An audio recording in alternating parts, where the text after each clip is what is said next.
What's going on, YouTube? It's Q back here again with another video for you. In today's video, we're here with the 2024 Audi Q8 S-Line e-tron, and that's Quattro. First off, I'd like to give a shout out to Audi for sending me the Q8 for the week.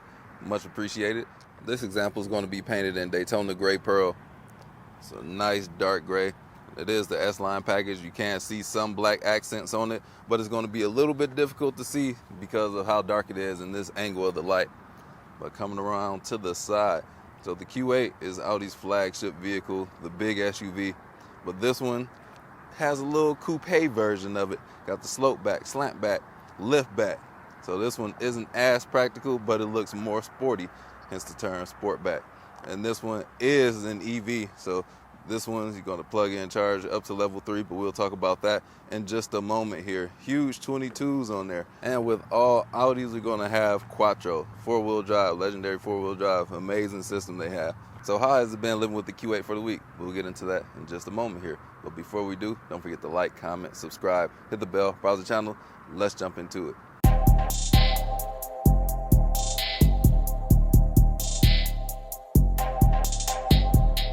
Let's start off with the pricing. The base MSRP for the Audi Q8 Sportback is going to be $77,800. Then this Daytona Gray Pearl effect is going to add an extra $595. And as you know, with these press vehicles, these are not base models. These are as low as you can get. So this is going to have the Prestige package, which is going to add an extra $10,400. And on top of that is going to be the Launch Edition as well, adding $3,750. We're also going to add some rear airbags in the back. We also have an AC charging package, which is going to give us chargers on both sides of the vehicle, and that's going to be an extra $1,850. Our total price is going to be $95,990. That's after destination. The powertrain. Since this is an EV, we got to talk about the stats here. We're going to have a range of an estimated 296 miles, and then this is going to have a 114 kilowatt hour battery. So with the level 2 charger, you can get a full charge in about 13 hours, and that's at 40 amps. A level 3 charger, you can go from 10 to 80% in about 30 minutes. For a person like me who isn't fully adapted to the EV at home, I was able to use a level 1 charger. That's your standard plug in the wall. So your charger here, you got it on both sides. And I was able to get about maybe 20 miles in about 8 hours. Took a nap, woke up, had 20 more miles of range, which is not bad at all. Overnight will be even better. So I need to get set up with a level 2 charger so I can have a full battery, because this thing's been on life support every other day. Horsepower is 402 at its peak, and then we're going to have a 0 to 60 of about 5.3, 5.4 seconds, depending on which trim you do get. There is an ultra trim that is a little bit better as far as performance goes. And that almost 5,800 pounds, your fuel efficiency, or the fuel efficiency equivalent, is going to be 84 mpge in the city and 90 mpge on the highway. So my time with the Q8, I got to about 50% in a couple days. That includes a lot of idling, had the massaging seats going on, air conditioner on, and then when I got the vehicle, it was about 230 miles. So your range will vary depending on the situations, what options you use, how you drive. There's a lot of equations that go into it, so your miles may vary. So let's pop the hood where we would normally see an engine, but we're not.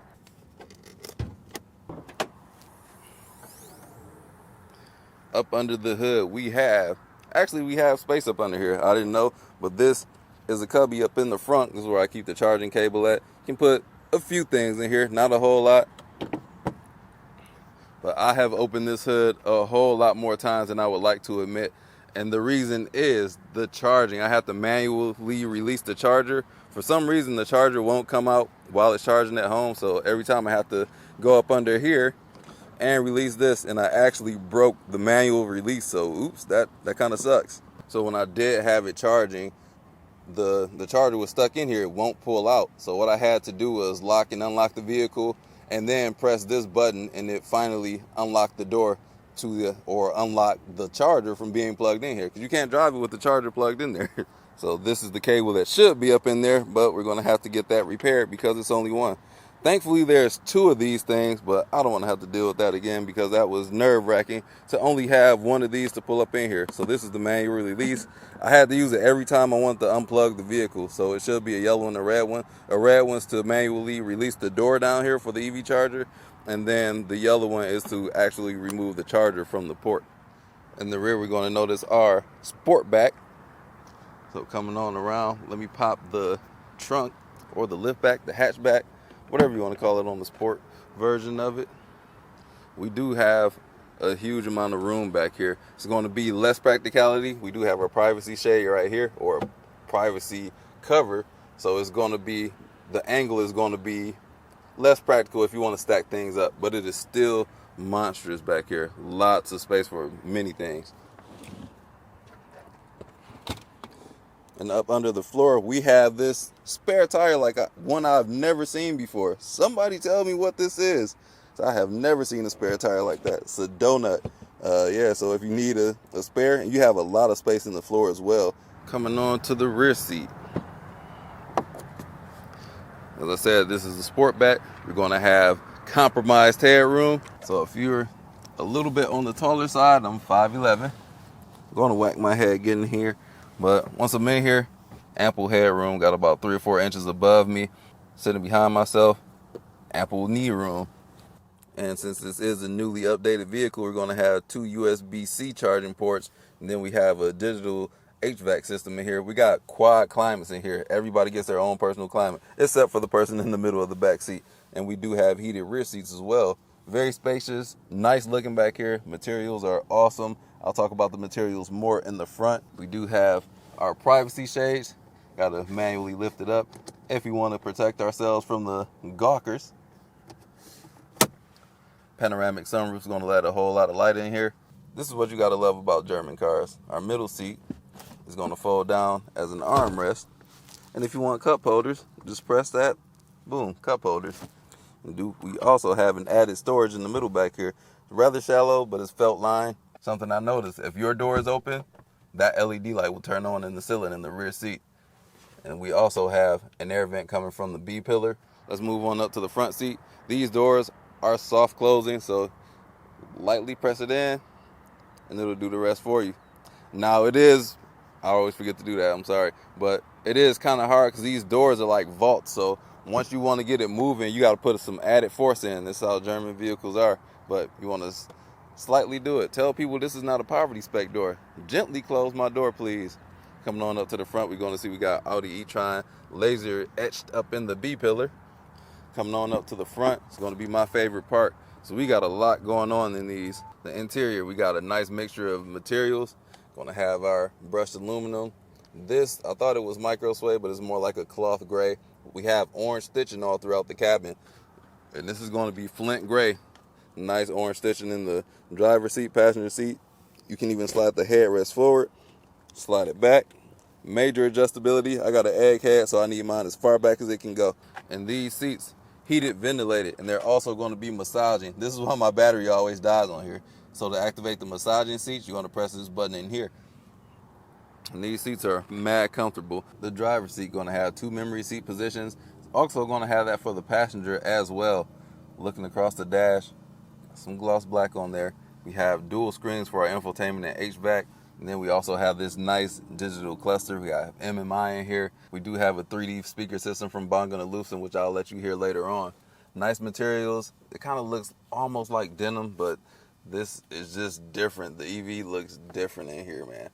As far as storage, we got a couple cubbies in the door.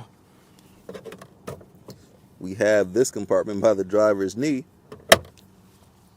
We have this center bin, which we can hide things down there. We got the speed stick and the manual door release, which I broke off. Our wireless charger is going to be down here. This wireless charger is going to be excellent. I haven't seen a wireless charger to charge a phone as efficiently and as fast as this one. It's going to charge your phone in about 20 minutes. You can get about 10%, and that's substantial for a wireless charger. The armrest, not going to be a whole lot of room in here. Screen graphics are great. I do like the haptic feedback, so you have to press it in just a little bit, apply a little bit of pressure. The native screen is a little bit slow at times. You can configure many things. Don't forget to press in very hard. Audi Drive Select, you can do it in the screen, or we have a Drive Select mode down here. It's not many physical buttons. The HVAC is going to be all touchscreen, which I need to turn on now because it's getting steamy up in here. Soft touch, close the door. Don't forget, soft touch. So let's turn that on for just a little bit. Heated and ventilated seats, I'm going to turn that on. Live our best life today. And you can turn heated and ventilated seats on at the same time. Why would you want to do that? I don't know, but you can should you want to. And the feel of these button presses on here is good. I never like fumbled on anything on here.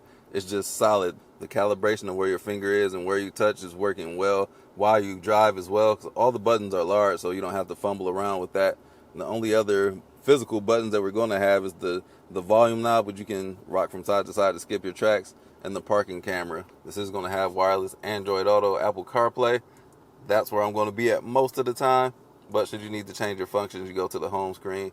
We do have native navigation, which you can get on the infotainment screen as well as the cluster. So to do that, we just slide on over with the steering wheel button, and we can change a couple options. We have a view button here where we can change the view, get the full map effect of it. So this is a very well laid out. This is just lovely to look at. We also do have a head-up display, and it does have the speed and the lane keep assist. But you can configure it to many different views. It's quite easy to use as well. Didn't take too long. The learning curve is very short on most of these commands in here. Let's take the Q8 for a spin. I feel like I should have played on words. Q8. I got the Audi Q8, y'all. So y'all probably not my target demographic. Close the door softly. It's hard to do that because it's such a heavy door. You want to slam it.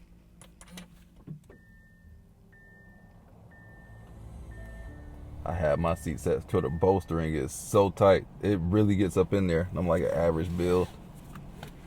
These seats definitely hold you in. Comfortable, yet sporty enough to hold you right in the middle of your seat. One thing I forgot to mention, you get 2 years free of unlimited charging with Electrify America. But let's get this on the road. So it has a different gear selector here. You want to flick it down to go to drive, flick it up to go into reverse. To park it, press the button on the side, or just simply turn the car off. But do your due diligence, put it to park first, but it'll automatically do it. So in reverse, one thing I like about this rear view camera, the camera actually tilts, or at least the screen shows the actual camera tilting when you turn it, so you get added visibility. I think that is nice. It does have 360-degree view top down. You will get that with the higher trims in this vehicle, I believe, with the Premium Plus on up. But this is a very nice camera. The graphics are amazing. It's not slow at all. It's just the refresh rate is great. You got it in the front as well. Great camera. I feel like everything that they did as far as electronics is well executed in here. Just very, very nice.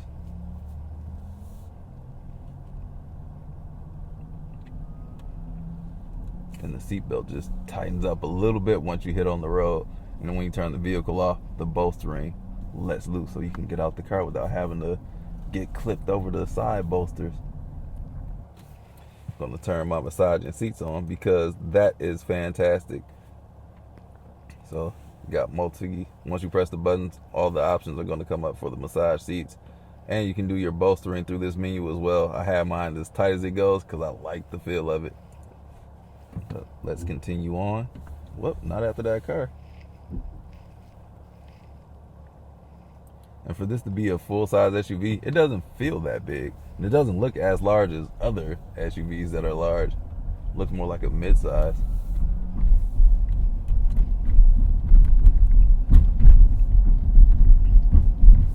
It's going to be a very comfortable vehicle. I feel like it teeters more so on the comfort side than sport. Very nice place to be. Dead silent on the interior. Everything that you touch is going to be nice. You know how Audis are. As a former Audi owner myself, this is more of the same. This is what they do and what they do well. Let's test the turning radius.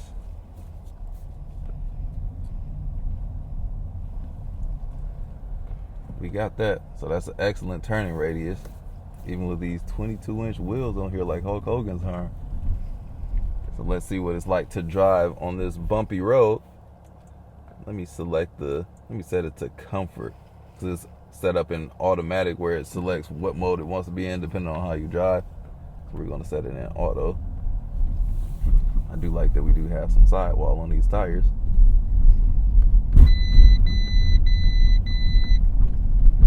And it just alerted me that my hood is not latched. So let me pull over and get that situated. Because that would be terrible. Wish it would have told me that sooner before I got on the road. Upon opening the door, Edition e-tron, opening this hood once again. Man, that's my Achilles heel. Looks great with the lights on. Haven't really noticed it. Looks really good. Audi has always had some amazing looking LEDs. They're the ones that brought it to the game. If they didn't introduce it with the A6, they're the ones that made it mainstream. Now everybody's doing it. Even the tail lights, they just look so good illuminated. Back to Dragy, Q, what you talking about? Should have did that earlier. But it wasn't nighttime, y'all.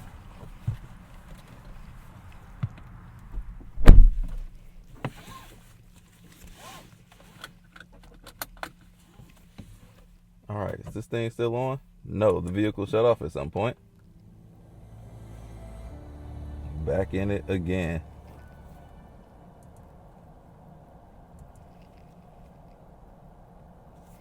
A little bit of red strip for the ambient lighting.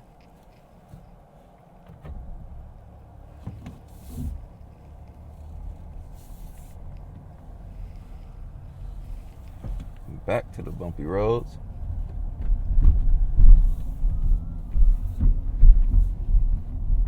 Seatbelt hugging me.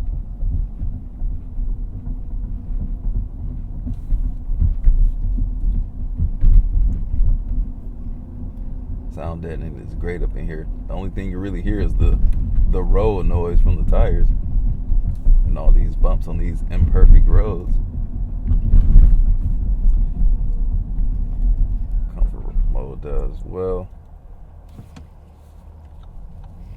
The get up and going here isn't what I thought it would be. Feels a little sluggish from a dig. We'll experience that later. But if you floor it while you're in motion, it definitely picks up. I feel like it doesn't utilize the quattro as it should from a dig, but this isn't what this vehicle is meant for. It's not boom boom 5.5 seconds almost to 60. This isn't geared toward your straight line performance. But I will tell you that the body roll on here is minimal. Even though this tank is 5,800 pounds, it does not roll a lot at all, which I am thoroughly surprised on that. Regenerative recharging when you hit the brakes. Got the ops over there.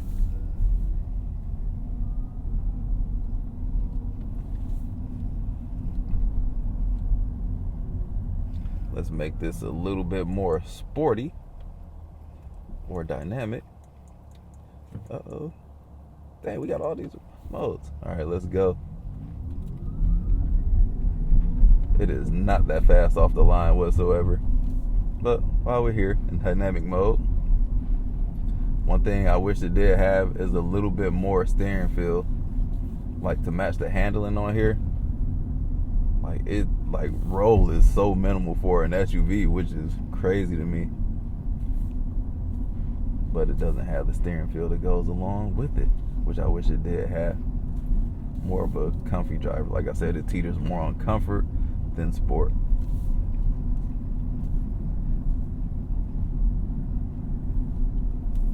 Serene driving experience. I had a few people ask me about that too, which was shocking because it doesn't really show that it's an EV, because it's kind of like understated with the design. If you know, you know, but if you don't, you don't. But it was a person in the Ioniq 6 that was asking me about it. And to be completely honest, I wasn't thoroughly impressed at first, but the more I drove this, the more I enjoyed it. It's kind of a bummer that I got down to 50%. It's like 74 miles within the first 2 days. I thought it would last longer because of what the estimation gave me, which was like 230 miles, but fell far short of that. But with all these things that I do have turned on, like I'm about to turn my massage seats on again. Gotta have that on. Why wouldn't you? And I keep my ventilated seats on. Watch out for other people because they don't be paying attention. Driving in 2 lines. But let me dial it back to comfort mode.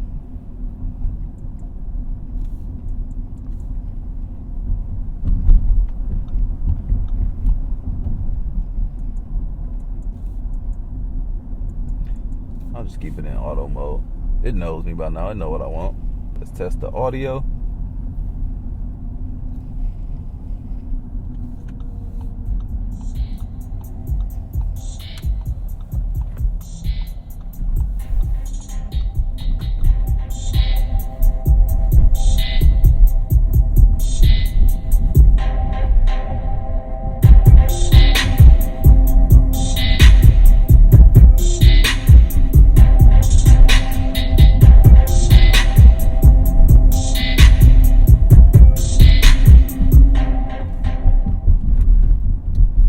rate this audio system, I got to give it an excellent. It doesn't have the bass that I do love, but the fidelity of it, the acoustics of this is excellent.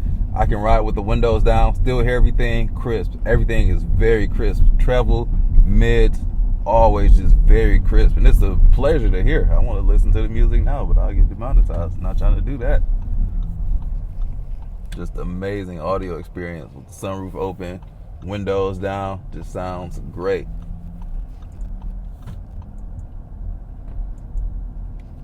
So let's see what it's like from a standstill, getting up on it. Go! It doesn't push you back. It's kind of underwhelming until you get to that mid-range, like around 40, 50 miles an hour. That's when it starts to push you back a lot. But from a dig, not that impressive. It doesn't feel impressive for an EV. You know, these things have gobs of torque. But getting up to speed, this is one of the first EVs that just has that mid-range. Well, it's only got 1-gear transmission, but I don't know, mid-speeds, I guess. It just darts. That pushed me back. You get up to speed very fast once you're in motion, and that's great. The one thing for the cruise control, we got this, what I like to call this poverty spec stick down here to set the cruise control. Got adaptive cruise control. Flick that thing up twice, it goes up in increments of 5. It's like a double switch to it. Will it keep me in the line? I haven't honestly messed around with this since I had it. And you can change your distance on here. You can toggle it for close. I like to keep it on close. It's kind of hard to press this drive mode button too over there. Takes some getting used to. On the highway, it's just a pleasure to drive because it's quiet. This would be, you would tear the road up in one of these. And what I mean by that, I don't mean like just actually how heavy it is, you might tear the road up, but you can get some miles on here as far as the charge will let you go. And then since we do have level 3 charging capabilities, you can strategically plan out your road trip. Me being at home with just the level 1, I keep it in the city, but there are quick chargers around. They're popping up more and more places. They got better networks out there, so do your searches. A few apps out there that'll let you know where they are. Visibility is going to be amazing in here. I do like that we have the blind spot warning. It lets us know it's huge, big yellow strip.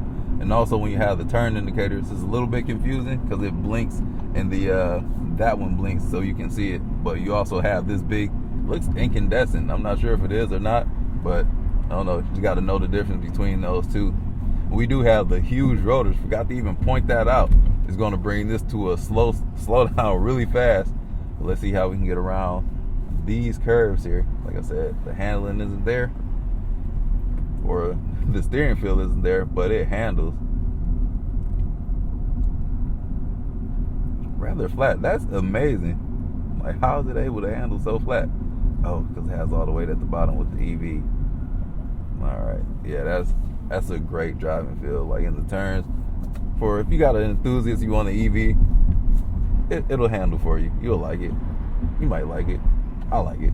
Switch the steering feel was a little bit more. And since we're in motion, we can just dart out, especially with Quattro. Pulls you out. Love this all-wheel drive system. See, they have the brake. We can accelerate going around the curves because that Lex will have a ton of body roll. And what we're going to do is right past them. Gets up to speed fast, quick, fast, and in a hurry. And it never really seems like it's going to speed. It's just, you always got to look down and check. Or look up, you have a head-up display, which I often forget for some reason. So I was pleasantly surprised with this Q8 Sportback e-tron, S-line and all that as well. I wish it was a different color so you can really tell the accents on here, because there's a lot of black accents with all the packages that it does have. And it has like all the bells and whistles that you can get. The Q8 has to offer. This is going to be like the flagship vehicle. Since the R8 is gone now, the Q8 and the A8 are going to have all of Audi's technological advances in this vehicle. And for the 24 model, they upped it with the battery technology, so you're going to get more range. There's a lot of technology that goes behind these batteries, like a whole lot. But the way that they pack the battery, the vertical stacking of it, it makes it for a more efficient vehicle. and then they tighten up the front wishbones, end links, or something in the suspension. So that's probably where the handling is going to come from. But I haven't driven the previous model to know what that one's going to be like. But this is impressive. Once again, thank you, Audi, for sending me the Q8. I definitely enjoyed my time with this vehicle. I was not expecting it to be as good as it is. Like, I would recommend one of these. They are pricey, but this is a luxury vehicle. It's for those who do not want to stand out. You kind of want to blend in, because Audi styling has never really been over the top and in your face. It's kind of like, you got it, it's very nice, understated, a mature styling, and it's refined, extremely refined. Like, everything in here is just a nice place to be. I do wish this little pad right here was a little bit softer. I don't even know what you would do with this. Use your wrist, but you can't use it for up there. I don't know, rather hard. But everything else is good to go. So if you got any questions, you know what to do. Drop a comment, let me know. And that's all I got to say about that. Peace out.